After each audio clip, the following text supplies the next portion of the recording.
On my 60th birthday, I overheard my husband and his mistress planning to poison me, systematically, to have me committed. They thought I was fading, confused, but as I calmly smiled, agreeing to dinner with the woman who was trying to erase me, a new, chilling clarity ignited within me. This is my story of betrayal, awakening, and what happens when underestimated women fight back. Like, share, and let me know where you're listening from. It was a Wednesday afternoon, the kind that usually blurred into the next, defined by the quiet hum of a house too large for just two people.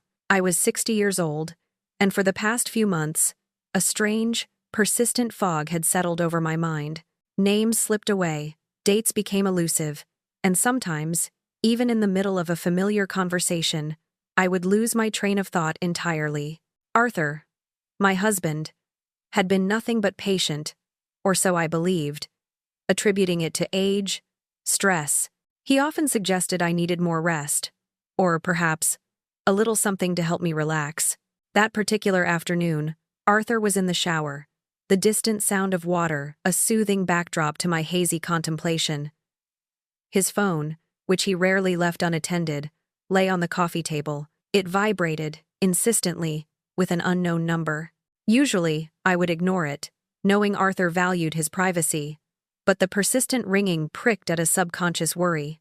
It rang a third time, then a fourth. Against my better judgment, a fleeting sense of unease urging me on, I picked it up. "Hello?" I murmured, my voice a little rough. A faint, muffled voice responded. It was Arthur. My stomach clenched. He was on speakerphone, apparently. I could just discern the telltale echoes of the bathroom. I pressed the speaker button on the phone, trying to make sense of the hushed conversation. "Just 2 more weeks." Arthur's voice, distorted by the phone's tinny quality, cut through the white noise of the shower. "Then we can have her committed. The psychiatric evaluation should be a formality by then." The words hung in the air, cold and sharp, piercing through the usual mental haze that enveloped me. Committed?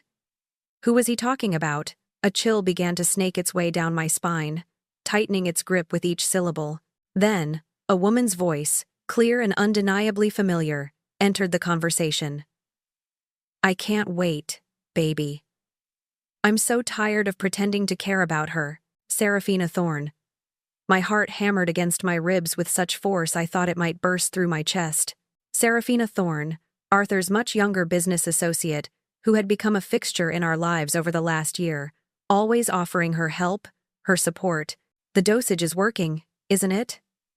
Serafina continued, a note of cruel satisfaction in her tone. "She's practically a shadow of herself. Confused, forgetful. Just as we planned." The world tilted. My breath hitched. Confused, forgetful. Just as we planned. The pieces of the puzzle, disjointed and scattered for months, began to snap into place with terrifying precision. "Just make sure she takes the pills daily, without fail," Arthur instructed, his voice now devoid of any affection, laced instead with a chilling authority. "It's crucial for the evaluation to show consistent deterioration. Pills. Daily." Psychiatric evaluation. The phone slipped from my numb fingers, clattering softly against the coffee table. My heart pounded a furious rhythm against my ribs, a drumbeat of terror and rage. They were poisoning me. My own husband and his mistress were systematically destroying my mind, slowly but surely, to have me locked away. The fog in my mind, the very thing they sought to cultivate, lifted in an instant, replaced by a clarity so sharp it burned. It was as if a veil had been torn away, revealing the grotesque truth beneath. The disorientation, the confusion, the forgetfulness of the past weeks. It was not age, not stress. It was deliberate. I remembered Serafina's special vitamins, small, uncoated tablets she had insisted I take for my energy levels, always pressing them into my hand with a saccharine smile. And Arthur, my loving husband, reminding me each morning, each evening, to take my supplements, his eyes full of what I had mistaken for concern. The headaches I'd attributed to a lack of sleep, the dizziness to low blood sugar, the brain fog to simply getting older. all meticulously orchestrated symptoms of their cruel plot. The sound of the shower stopping jolted me back to the present. Panic threatened to overwhelm me, but a colder, more dangerous emotion took hold. Survival. I scooped up the phone, my fingers flying across the screen. Delete call log. Delete. Delete. I replaced the phone exactly where Arthur had left it, my hands shaking but steady. Arthur emerged from the bathroom moments later, a towel wrapped around his waist, steam clinging to his skin. He looked at me, a casual, almost indifferent glance. Any calls while I was in the shower? My heart still thudded violently, but my voice, to my own amazement, was smooth, unwavering. Oh, just a telemarketer, darling. Something about extended car warranties. You know how persistent they can be. He grunted, walking past me, heading for the bedroom. His eyes, though, lingered on me for a fraction of a second longer than necessary. A flash of something calculating, assessing. It was a look I had dismissed countless times before as merely reflective, now revealed as something far more sinister. "Serafina is bringing dinner tonight," he called from the bedroom, his voice muffled as he dressed. "That new recipe she wanted you to try. A new recipe. Another opportunity to administer her poison, her special ingredients. A cold, hard resolve solidified within me. The rage was still there, but it was now controlled, focused. "Oh, lovely," I replied, my voice light, almost cheerful. "I look forward to it. Let them underestimate me. Let them believe I was fading, a puppet in their monstrous play. They had awoken something within me, something they would soon regret, and I would make them regret it in ways they could never possibly imagine." 6 o'clock sharp, the doorbell chimed, a sound that usually signified the arrival of a friendly face, a brief respite from the quiet. Tonight, it felt like the tolling of a bell, announcing the next act of a macabre play. I watched from the living room as Arthur answered, and there she was. Serafina Thorne, poised and elegant as always. A casserole dish cradled in her arms. A bright, practiced smile illuminating her face. Her blonde hair was swept back flawlessly, her simple but expensive dress accentuating her slender frame. She looked like a cover model for a sophisticated women's magazine, entirely out of place in our slightly dated, traditional home. "Mom Vance," she chirped, the endearment. Once a symbol of her supposed respect and affection, now a sharp knife twisting in my gut. "You look a little tired tonight. Are you feeling all right?" Her eyes, a striking shade of blue, narrowed slightly, scrutinizing me with a feigned concern that was utterly chilling. I managed a weak smile, a performance I hoped was convincing enough. "Just a bit weary, dear. But better now that you're here." The words tasted like ash, but I kept my gaze steady, observing her every move. She set the casserole down on the kitchen island, her movements fluid and graceful, a stark contrast to the churning turmoil within me. "I brought my famous chicken and rice with herbs," Serafina announced, her voice sweet as honey, as she uncovered the dish. The aroma of rosemary and thyme filled the air, a scent that would normally be comforting, now tainted with an insidious dread. "And I added a few extra ingredients tonight. Something for your memory, Mom Vance. You know, to help keep you sharp." My stomach clenched, a cold knot forming deep in my gut. Extra ingredients. The words echoed Arthur's confession, a confirmation of their malicious intent. I forced another smile, though it felt like my face would crack. "You're so thoughtful, Serafina." "Truly." She met my gaze, her blue eyes sparkling with a dark, triumphant glint I now recognized as pure malice. "Oh, you'll never have to find out just how thoughtful. Mom Vance, I'll always take care of you." The insinuation, the thinly veiled threat, made my skin crawl. It was a promise not of protection, but of control, of an eventual, irreversible end to my autonomy. And then it hit me with renewed force. Serafina wasn't just some opportunistic mistress. She was a registered nurse, a professional. That explained the methodical nature of the poisoning, the precise dosage, the meticulous observation of my decline. This wasn't some haphazard attempt. This was a calculated, clinical assault on my faculties. Suddenly, a flood of memories cascaded through my mind, each seemingly innocuous detail now imbued with a sinister significance. The special vitamins she insisted I take, always with a glass of water, ensuring they went down.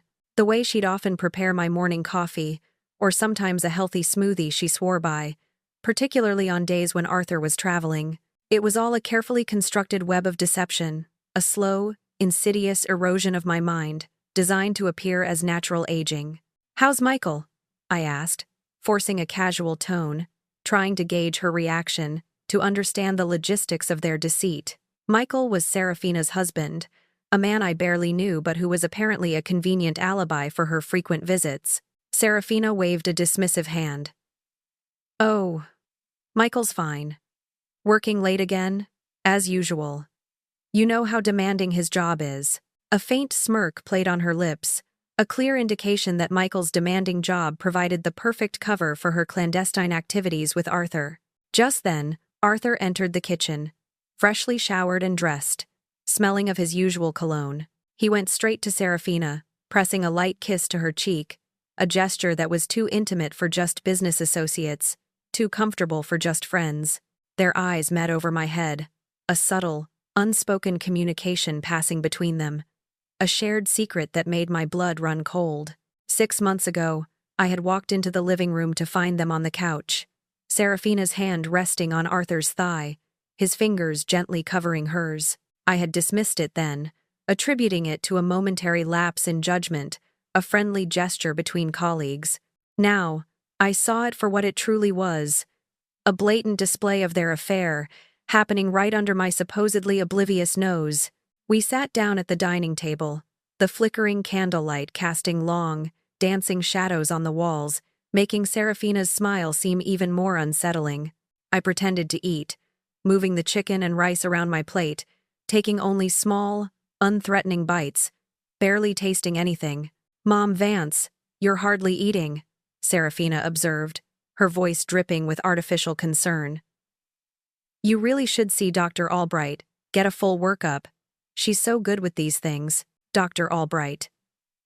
Another piece clicked into place. She was a family friend, a reputable doctor. But now I wondered if she was part of their scheme, or merely an unwitting pawn. "Perhaps we should, Eleanor," Arthur chimed in, echoing Serafina's suggestion, his voice laced with the same faux care. "And maybe we should think about getting you a daytime caregiver, someone to help you around the house, make sure you're taking your medications, looking after you properly."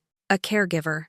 The plan was accelerating. First, the poisoning, then the doctor's visit to confirm my decline, and then a caregiver, an official presence to monitor me, to ensure I took their poison, to confirm their narrative of my incompetence. They wanted me, declared incapable, out of the way, stripped of my autonomy and my home. "A caregiver," I said, injecting a note of surprise and subtle indignation into my voice. "Arthur, I'm perfectly capable of looking after myself.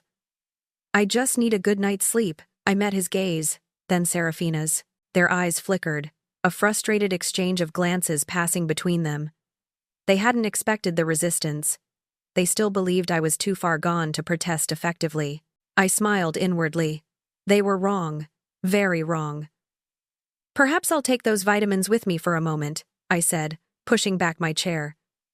"I just need to use the bathroom." As I walked away, leaving them at the table, I mentally noted my next step. I needed to get those vitamins analyzed. I needed proof. And then, I would truly begin to fight back. The bathroom visit was merely a diversion. My true destination was Arthur's home office, a place I rarely entered, not out of respect for his privacy, but because his work held little interest for me. Tonight, it represented the key to my survival. His desktop computer, usually password-protected, lay open. I approached it cautiously, my mind racing. What would a man like Arthur use for a password? A man who believed himself to be so clever, so original. His arrogance, I realized, was his biggest weakness. I typed in my birthday. Enter. It worked. A grim satisfaction settled over me. My fingers, surprisingly steady, navigated through his files. It didn't take long. A folder labeled Future Plans contained a trove of damning evidence. Emails to various psychiatric facilities, some with attachments detailing patient history. A fabricated narrative of my supposed mental decline. Inquiries about long-term care options, meticulously outlining costs and visitation policies. And then, the most chilling discovery. Recent communications with his attorney regarding updates to his will. Specifically, removing my name as primary beneficiary and adding Serafina Thorne. They weren't just planning to commit me, they were planning to erase me entirely, to strip me of my identity, my home, and my financial security. My existence was to become a legal and emotional void, leaving them free to inherit everything. A cold fury, sharper than anything I had ever known, took root in my soul. Just as I was about to delve deeper, Arthur's voice boomed from downstairs, cutting through the quiet of the house. "Eleanor, are you all right up there? You've been a while." My heart jumped, a brief spasm of panic. I quickly closed the files, ensuring no trace was left, and then carefully shut down the computer. "Just a bit dizzy." "Darling," I called back, injecting a tremor into my voice, feigning the weakness they so eagerly anticipated. "I'll be right down." When I re-entered the kitchen, Serafina was methodically packing the leftover chicken and rice casserole into a container. Her movements were precise, almost clinical, as she sealed the lid. "There you go, Mom Vance," she said, presenting it to me with that sickeningly sweet smile. "You must eat all of this tomorrow. You need your strength." Her touch lingered on my arm for a moment, a possessive gesture that made every fiber of my being want to recoil. "And don't forget your vitamins," she added, pressing a small, unmarked plastic baggie into my hand. Inside, 3 capsules, identical to the ones I had been taking for weeks, for tomorrow morning. I forced myself not to flinch, to accept the baggie without a flicker of suspicion in my eyes. "Thank you, Serafina," I managed. My voice steady, though my stomach churned. "You're always so thoughtful." "Always," she replied, her eyes boring into mine, a silent challenge in their depths. She hugged me then, a brief, suffocating embrace, before turning to Arthur with a satisfied air, as if a mission had been accomplished. After they had left, the house plunged into a silence that was no longer peaceful but heavy with unspoken truths. I walked directly to the kitchen bin, disposing of the entire poisoned casserole without a second thought. The 3 capsules from Serafina's baggie, however, I carefully placed into a small, airtight container and tucked away in the back of a rarely used spice cabinet. They were my evidence, my silent witnesses. Alone in the quiet house, I allowed myself to feel the full, crushing weight of their betrayal. The tears came then, hot and stinging, not for myself, but for the naive woman I had been, the one who had loved Arthur unconditionally, who had welcomed Serafina into her home. But even as the tears fell, a cold, sharp determination settled over me. This was not the end. This was the beginning of my retribution. The next morning, I woke with a clarity I hadn't experienced in months. The absence of the insidious fog was already noticeable, a stark reminder of how much I had been compromised. My mind felt sharper, my thoughts more coherent, like a veil had finally been lifted. I observed Arthur across the breakfast table, his usual placid expression now seen through the lens of utter disgust. The urge to scream, to confront him, to shatter his carefully constructed illusion, was almost unbearable. But I resisted. My plan required patience, cunning. While Arthur was preoccupied with his morning newspaper, I went to the kitchen counter. From my hidden stash, I retrieved 3 of the poisoned capsules. With precise movements, I opened each one, carefully emptying the powdery contents into the toilet, flushing it away. Then, I replaced the contents with the same amount of a common, harmless vitamin, resealing the capsules with a tiny amount of clear glue I kept for crafts. These 3 doctored capsules, along with several of Serafina's original ones, I then placed into a small, sealed plastic bag, labeling it discreetly. This was my evidence, prepared for analysis. I returned to the breakfast table, resuming my role. "Oh, Arthur," I murmured, my voice a little breathless. "I was just trying to remember what day it is. Sometimes it all just blurs together." He looked up from his newspaper, a flicker of something that could have been concern, but I now recognized as satisfaction in his eyes. "It's Thursday, dearest. And don't forget your vitamins." He gestured towards the small, familiar pill box beside my plate. "Serafina was so worried about you last night." I picked up the pill box, a theatrical sigh escaping my lips. "She's so good to me," I said, popping the harmless replacement capsules into my mouth, swallowing them with a gulp of water. My gaze met Arthur's, holding it steady. "I don't know what I'd do without her." Arthur smiled, a chillingly complacent expression that now made perfect sense. "Neither do I, Eleanor. Neither do I." The moment Arthur's familiar stride receded down the driveway for his usual morning walk, I sprang into action. There was no time to lose. My first call was to Beatrice, a dear friend from my younger years, now a retired lab technician with a sharp mind and an even sharper sense of discretion. "Beatrice, darling, it's Eleanor," I began, trying to sound a little fragile, a touch overwhelmed. "I hope I'm not disturbing you, but I need your help. Arthur's been quite worried about me lately, says my memory isn't what it used to be.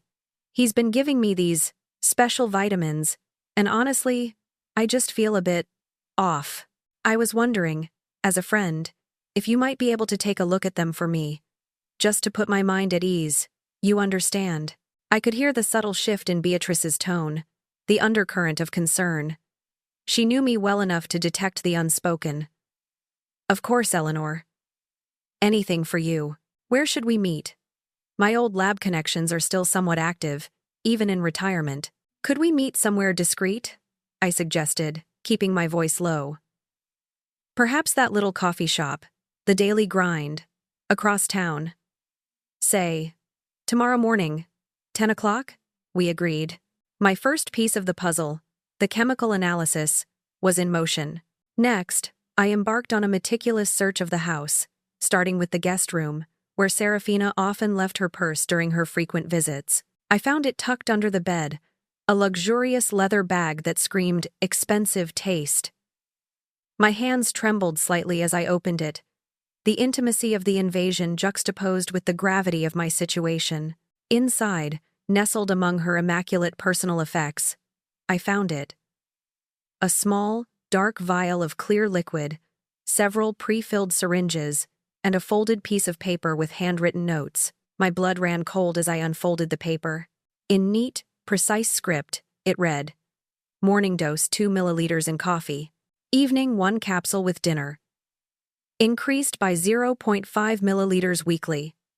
The words confirmed my worst fears. This was not just a plot. It was a clinical, almost scientific, operation. They were systematically altering my brain chemistry, documenting my decline as if I were a laboratory specimen. My phone's camera flashed silently, capturing every horrifying detail. The vial, the syringes, the damning notes. This was undeniable evidence, concrete proof of their heinous scheme.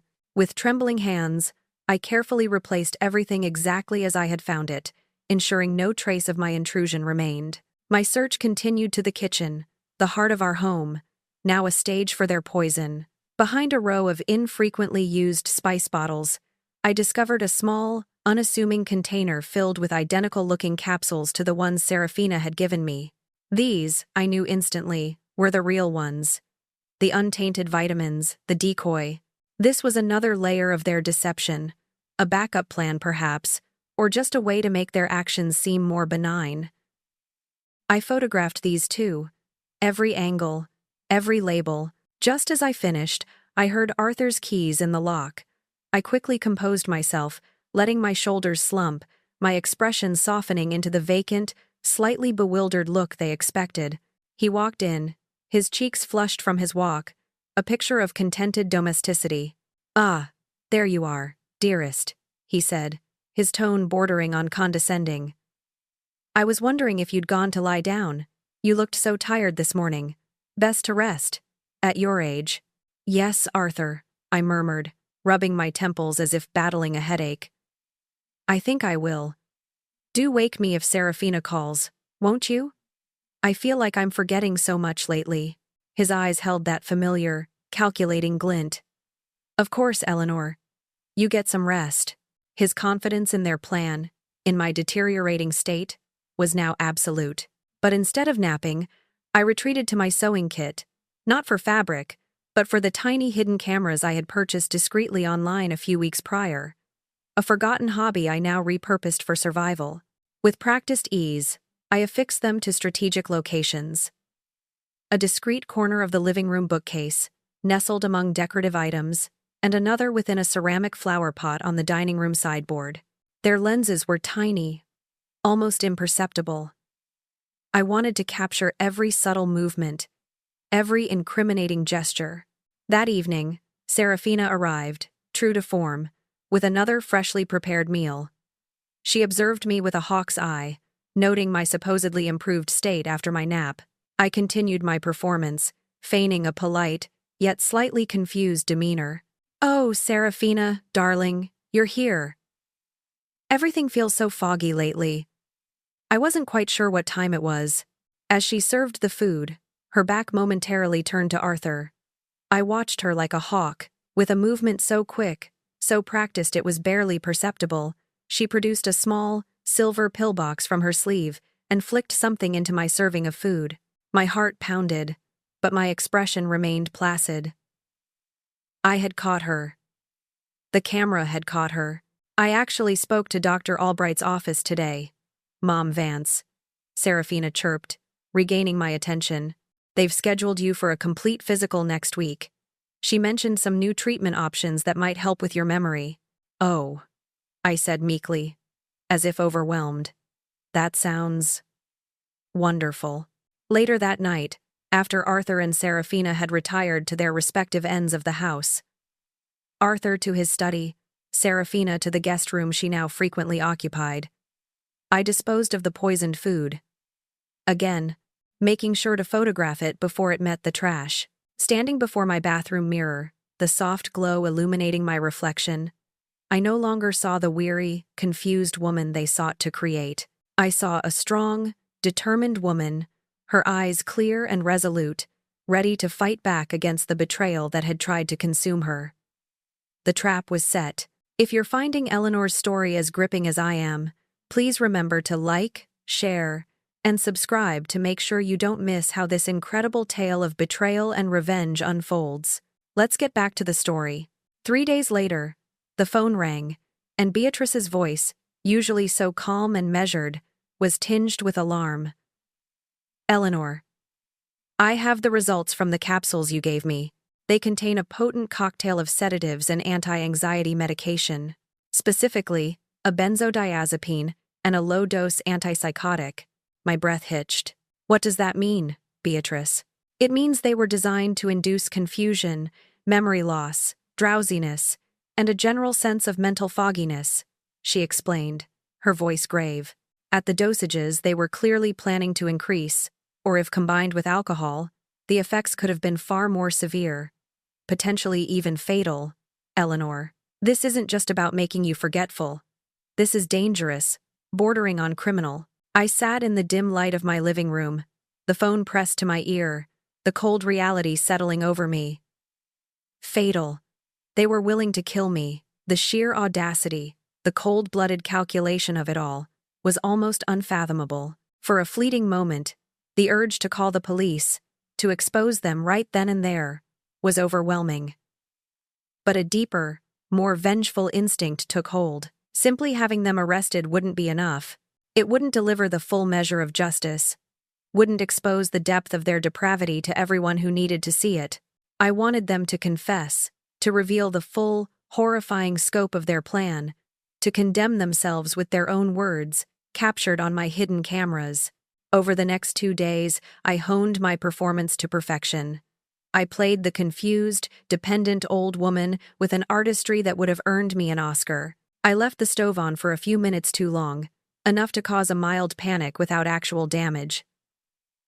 I forgot Arthur's cousin's name during a phone call, then corrected myself with an apologetic laugh. I'd misplaced my reading glasses or my phone, only to find them in an obvious spot after a frantic search. Each fabricated mistake, each moment of feigned disorientation, was carefully orchestrated to deepen their overconfidence, to make them believe their insidious plan was working flawlessly. Arthur, in particular, couldn't hide his satisfaction. He would often pat my hand, his expressions of concern thinly veiling a triumphant glint in his eyes. He wasn't worried about my health. He was pleased with my decline. It was a grotesque masquerade, played out in the quiet corners of our once-loving home. On Friday afternoon, with my plan crystallizing, I made 2 crucial phone calls. The first was to Michael, Serafina's husband. "Michael, dear," I began, my voice carefully modulated to sound fragile and a little sentimental. "It's Eleanor. I know this is sudden, but I was wondering if you and Serafina would be free for a family dinner tomorrow night? Just a small gathering. I really want to cook for my family one last time." The phrase, "one last time," was deliberate, a subtle hint of surrender, designed to reassure them that I was nearing my breaking point, ripe for their final blow. Michael, ever the polite but distant man, readily agreed, mentioning Serafina had already put it on their calendar. I knew then that Arthur had already orchestrated the dinner, likely as a celebratory meal for my imminent commitment. My second call was to my daughter, Chloe. "Chloe, darling," I said, my voice softer now, tinged with an unspoken urgency. "Can you come home tomorrow night? It's important, but please, don't tell your father or Serafina. I want it to be a surprise." There was a pause, a moment of sensing the shift in my tone. "Mom? Is everything all right? You sound different." "Just a little tired, sweetie," I reassured her, though my voice wavered slightly. "But I really need you here. Please, my love." For me, Chloe, sensing the underlying distress, immediately agreed. "Of course, Mom. I'll be there. What time should I arrive?" "Around 7, dear. And remember, it's a surprise." With the guests secured, I spent Friday afternoon setting the stage. My tiny hidden cameras, previously installed, were now augmented by even more discreet devices. I tucked them into the intricate designs of picture frames, nestled them within elegant flower arrangements, and even concealed one within the ornate trim of the fireplace mantel. Each camera was positioned to capture a specific angle, a particular conversation, a critical moment. Saturday morning dawned, bright and deceptively cheerful. I rose early, a steely resolve guiding my hands as I moved through the kitchen. I prepared Arthur's favorite dishes: roasted lamb with rosemary and garlic, creamy gratin potatoes, steamed asparagus. I baked his cherished apple pie, the scent of cinnamon and warm fruit filling the house. I set the dining table with our finest china, polished silver, and sparkling crystal, opening a bottle of the expensive Bordeaux Arthur reserved for special occasions. It was a tableau of perfect domesticity, a feast designed for a final, shattering revelation. Memories of 35 years of family dinners flooded my mind. Laughter, shared stories, moments of quiet joy. Now, each memory was tainted by the bitter taste of betrayal. This was our last supper, though they didn't know it yet. Arthur entered the dining room, drawn by the aromas. His eyes widened slightly at the sight of the beautifully set table, the spread of food. "Eleanor, this is wonderful. You've outdone yourself." He walked over to me, embracing me from behind, his hands resting on my waist. His lips brushed my ear, and he murmured, "I love you, Eleanor. You know that, don't you?" The words, once a comfort, now felt like a dagger. I stiffened, fighting the urge to pull away. "I love you too, Arthur," I replied, the lie catching in my throat, a heartbreaking echo of a love that was long dead. This elaborate meal, this show of affection, was merely the prelude to their victory. But what they considered their triumph would soon become their undoing. Punctual as ever, Michael and Serafina arrived at 6 o'clock sharp, their smiles bright and artificial. Serafina, ever the attentive niece, carried a small, elegantly wrapped gift bag. "Mom, Vance," she cooed, her eyes sweeping over the meticulously set table. I brought you a new multivitamin. It's specifically formulated for cognitive function. I think it will really help you feel more energetic and sharp. I accepted the bag with a theatrical sigh of gratitude, ensuring my words were captured by the hidden microphones. Oh, Serafina, you're so good to me. Always thinking of my health. I don't know what I would do without you. My voice was soft, laced with the vulnerability they expected. The perfect, grateful victim. Serafina's blue eyes glittered, a predatory glint within their depths. You'll never have to find out, Mom Vance, she replied, her words a chilling promise, designed to sound comforting, but resonating with the full weight of a veiled threat. The cameras were recording it all. For the next hour and a half, polite small talk flowed like a thin stream over hidden rocks. We gathered in the living room for cocktails. Michael, Serafina's husband, seemed genuinely oblivious, engaging Arthur in a conversation about golf. Serafina hovered, ever solicitous, ensuring my wine glass was never empty, making sure I looked comfortable. But beneath the veneer of civility, a palpable tension hummed. I watched Arthur and Serafina, their body language a silent language of intimacy, a hand brushing Arthur's arm too casually, a shared glance held a fraction of a second too long, subtle signals that spoke volumes of their shared secrets, their contempt for me. My own performance was flawless. I'd allow a slight pause before answering, as if searching for a word, or sometimes repeat a question, feigning a momentary lapse in memory. Arthur would exchange a subtle, satisfied glance with Serafina, their silent communication a testament to their growing confidence.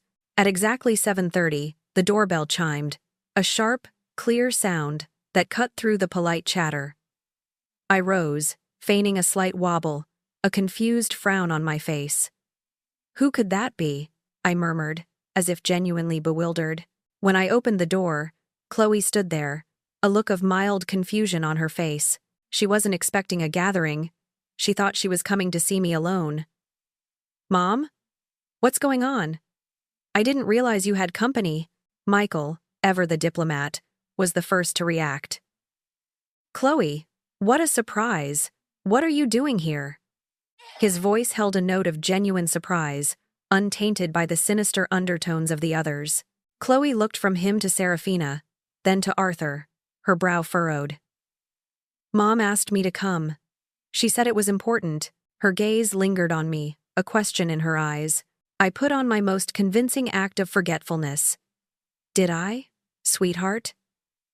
Oh, goodness me, I'm so sorry. My memory, you know. I've been so forgetful lately. I patted her arm, leaning into her slightly, projecting an air of frailty. Arthur and Serafina exchanged a tense, electric look, a silent communication of alarm. Chloe's unexpected presence was clearly not part of their script. It was a wrench in their carefully laid plans, an unforeseen variable that could jeopardize everything. For a fleeting second, I saw raw frustration in Arthur's eyes, and a flash of cold calculation in Serafina's. Serafina, ever quick to adapt, recovered swiftly. Her smile, though a shade less bright, was back in place. Well, what a lovely surprise. Arthur, darling. We must set another place for Chloe. Eleanor, why don't you show her where the extra settings are? Her eyes met mine. A fleeting, almost imperceptible glance that conveyed a warning, a subtle message to maintain my performance. Her mind was already racing, assessing the damage, calculating the next move. We moved into the dining room, and after a moment of hurried preparation, everyone was seated. I observed them around my exquisitely set table. Arthur, my husband of 35 years, a man I now barely recognized. Serafina, his mistress, whose beauty hid a monstrous heart. Michael, her oblivious husband. And Chloe, my daughter, whose presence was a lifeline, a beacon of hope. Chloe, though outwardly composed, subtly sensed the underlying tension, her gaze occasionally flicking from Arthur to Serafina, a nascent unease forming in her expression. I reached for my wine glass, my hand steady despite the whirlwind of emotions within me. I raised it, feeling the satisfying weight of the crystal in my palm. The cameras were rolling. The microphones were listening. This was it. "To family," I announced, my voice clear and strong, cutting through the strained silence. Arthur, Serafina, and Michael raised their glasses, following my lead.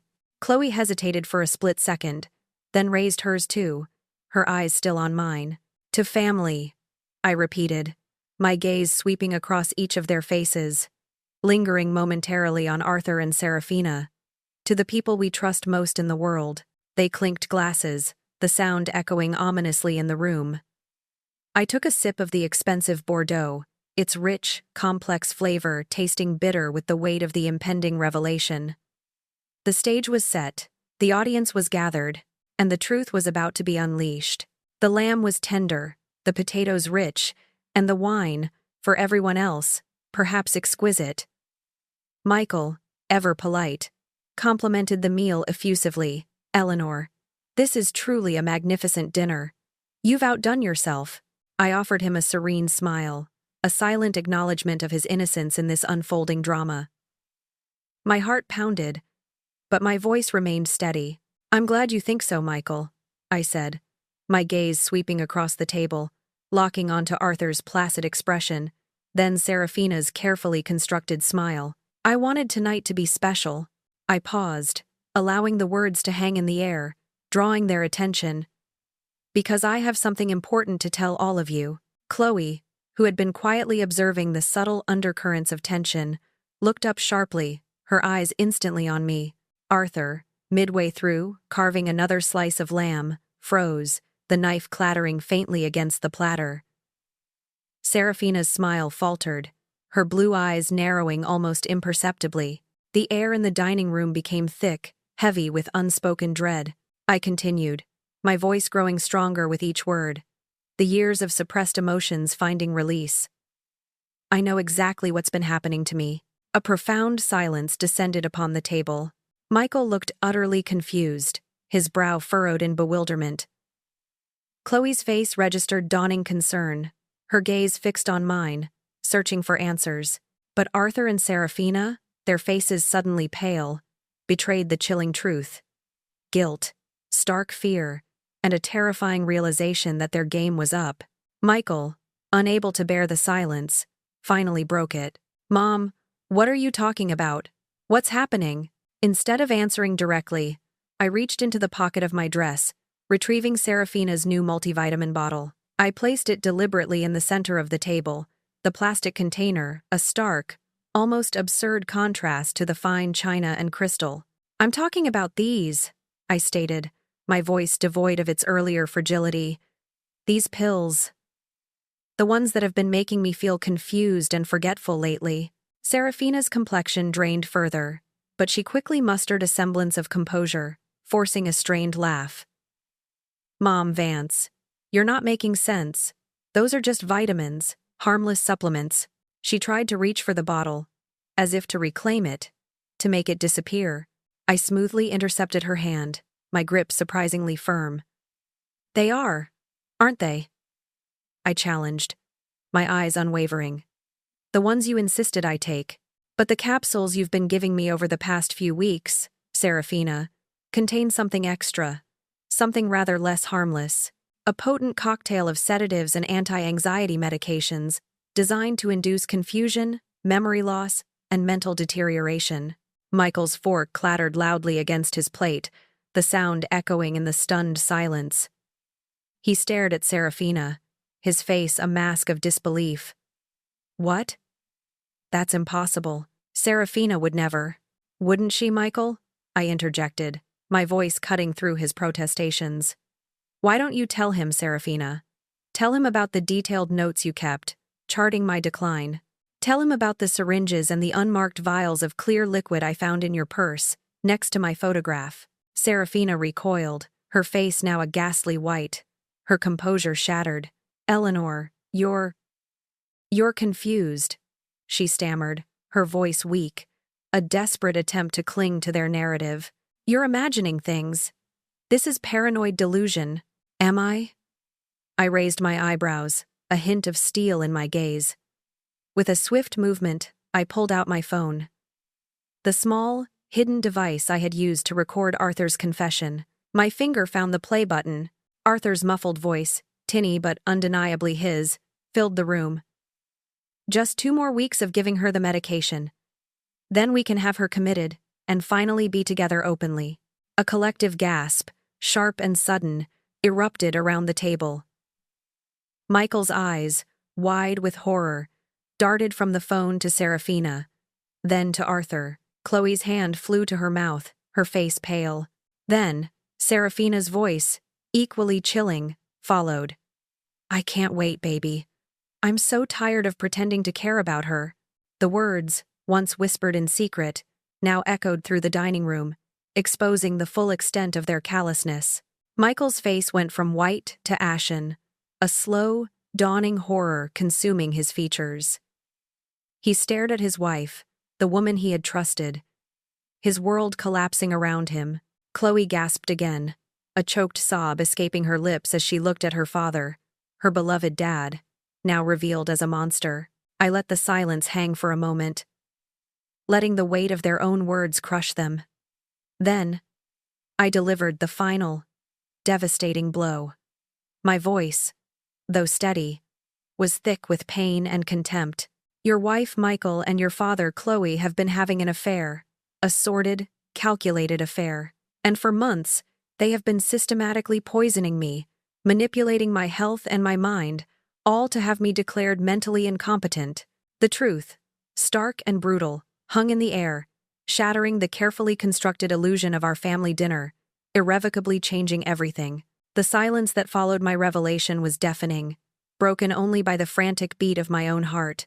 Arthur, ever the manipulator, was the first to find his voice, though it was now laced with a desperate edge. "Eleanor, you're taking this entirely out of context. You've been confused. We were just discussing options." I snapped back, my composure, once so fragile, now replaced by an iron will. "Options, Arthur? Is that what you call systematically drugging your wife? Planning to have her declared mentally incompetent, and then locking her away in a psychiatric facility so you could openly live with your mistress and seize my assets? Is that your idea of options?" Serafina, seeing her carefully constructed facade crumbling, turned desperately to Michael, her blue eyes wide and pleading. "Michael, please. Eleanor has been so difficult lately. We were just trying to help her. She needs help." But before Michael could respond, Chloe's voice, sharp and laced with outrage, cut through Serafina's pathetic plea. "By poisoning her? By planning to have her committed to a mental institution? Is that your definition of help, Serafina?" Arthur, strangely, seemed to relax, as if admitting part of the truth would somehow make the rest more palatable. "It wasn't supposed to be permanent, Chloe," he said, his tone shockingly casual, almost dismissive. "Just until she could get the help she needs. A nice facility." I let out a bitter, humorless laugh. The sound was harsh in the elegant dining room. The only help I needed, Arthur, was protection from the 2 people I trusted most in the world, the 2 people who were systematically destroying my mind and my life. Michael, who had been silent, stunned by the unfolding nightmare, finally looked up. His eyes, usually gentle, were now filled with a deep, agonizing pain. His voice, when it came, was barely a whisper. "How long, Arthur? How long have you and Serafina?"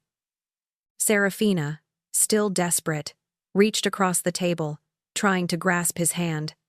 Michael flinched, pulling away as if her touch burned him. Arthur, cornered, finally spoke. 8 months, Michael. We've been together for 8 months." The confirmation, so casually delivered, felt like another stab to my heart. 8 months of living a lie. 8 months of my husband sharing my bed while planning my demise. Something inside me, something irrevocably broken, finally gave way. "And how long have you been drugging me, Serafina?" I asked, my voice dangerously calm. Serafina lowered her gaze, unable to meet my eyes. 6 months, she mumbled, barely audible. "Since we decided to be together permanently." Chloe's outrage flared anew. 6 months? You mean since you decided to get rid of Mom? To erase her from our lives? We weren't going to hurt her, Arthur protested, raising his voice, his composure finally cracking. We planned a very nice facility. She would have been cared for. Cared for? Chloe shot back, her voice dripping with scorn. While you took over her life, her home, her assets? How convenient for you, Dad, to simply walk away with everything Mom built, everything she owned, while she faded away in some institution. Michael's voice, raw with emotion, broke the tense silence. His eyes, fixed on Serafina, were filled with a profound sorrow and anger. All those times you said you were working late, Serafina. You were with him. All those times you came here, bringing food, pretending to care. You were poisoning her. He buried his face in his hands, the weight of the betrayal crushing him. Serafina, tears now streaming down her face, looked truly pathetic. I do care about your mother, Michael. I never wanted to hurt her. This wasn't supposed to happen this way. Chloe, however, was unforgiving.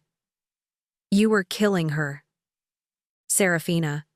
Slowly, methodically. You were willing to kill our mother to get what you wanted. And make no mistake. Michael, Chloe, I added, my voice cutting through Serafina's sobbing. Beatrice, my friend who's a retired lab technician, confirmed the analysis. The dosage they were planning to increase to, especially combined with alcohol, would have very likely caused cardiac arrest or respiratory failure. They weren't just planning to commit me, they were planning to get rid of me entirely. The words hung in the air, final and damning. I rose from my seat, my gaze sweeping over Arthur and Serafina, a cold, unwavering resolve in my eyes. Now, I want both of you out of my house. Tonight. You will leave, and I never want to see either of you again. Arthur, momentarily stunned, tried to protest. Eleanor, you can't be serious. This is my house too. I cut him off, my voice sharp, commanding. This is my house, Arthur. And the only reason I'm not calling the police right now is because I want you to understand exactly what you've lost. You've lost everything. Your reputation, your standing, your family, and your freedom, perhaps. But that is yet to be decided. Serafina, through her tears, managed to stammer. A slow, cold smile spread across my face. Oh, but I can, Serafina. Every single conversation in this room tonight has been recorded. By multiple cameras. By multiple microphones. Every word, every confession, every desperate lie. All of it. The blood drained from their faces, leaving them ghostly pale. Arthur's eyes, wide with sudden realization, darted around the room, finally comprehending the extent of my plan. You set us up, he whispered, a strangled sound of utter defeat. No, Arthur, I corrected him, my voice flat. I protected myself. Something you clearly never intended to do for me. They gathered their meager belongings, their movements stiff, broken. Serafina avoided Michael's heartbroken gaze. Arthur wouldn't look at Chloe, his daughter, whose face was etched with disgust. As they walked out the door, into the cold night, I felt a bitter, hollow victory. The truth was out. But the cost, the irreparable damage to my life, to my family, was immense. 6 months later, I sat on the small, sun-drenched patio of my new cottage, sipping my morning coffee. The silence here was different from the silence in the large, echoing house I'd left behind. This was a peaceful silence, a quiet hum of birdsong and rustling leaves, a balm to my healing soul. This cottage, small but entirely my own, felt like a symbol of rebirth. A sacred space where I could finally just be Eleanor, unburdened by deceit and betrayal. My phone buzzed with a text from Chloe, a familiar notification bringing news from the outside world.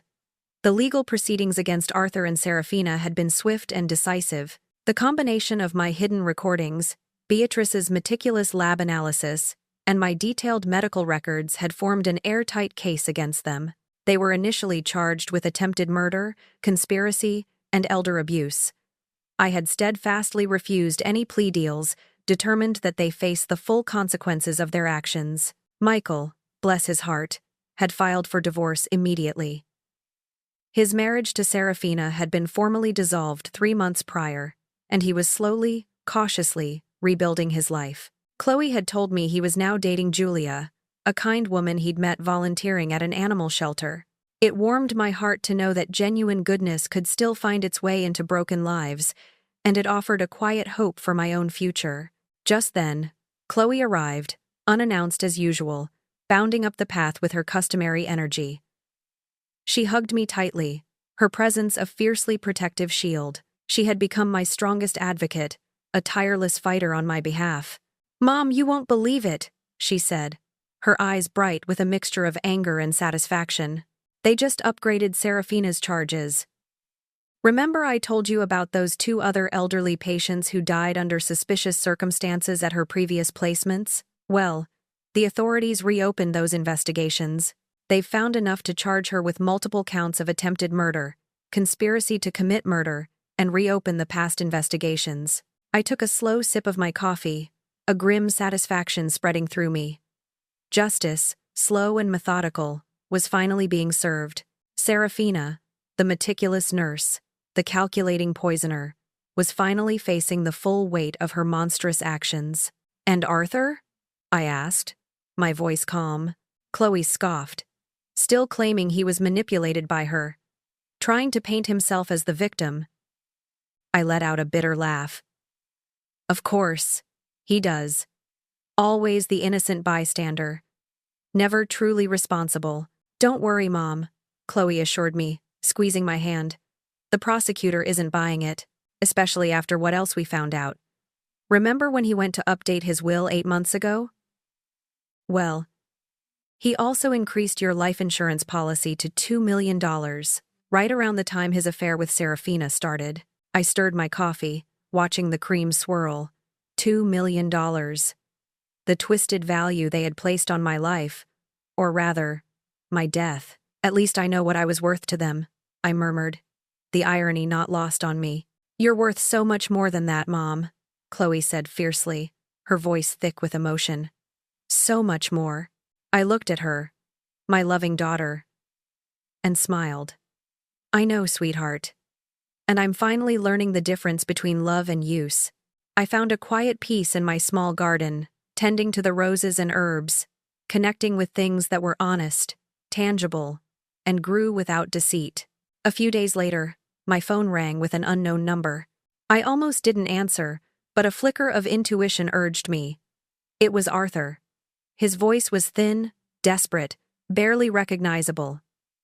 "Eleanor? Please. You have to believe me. I never meant for it to go as far as it did. Serafina. She manipulated me. She's the one who suggested everything." I closed my eyes, a wave of weariness washing over me.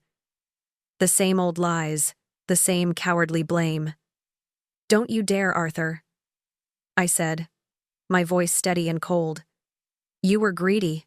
You wanted my money, my life, without the inconvenience of me. You were delighted by my confusion, encouraged my decline, and actively planned for my death. Don't you dare try to paint yourself as a victim."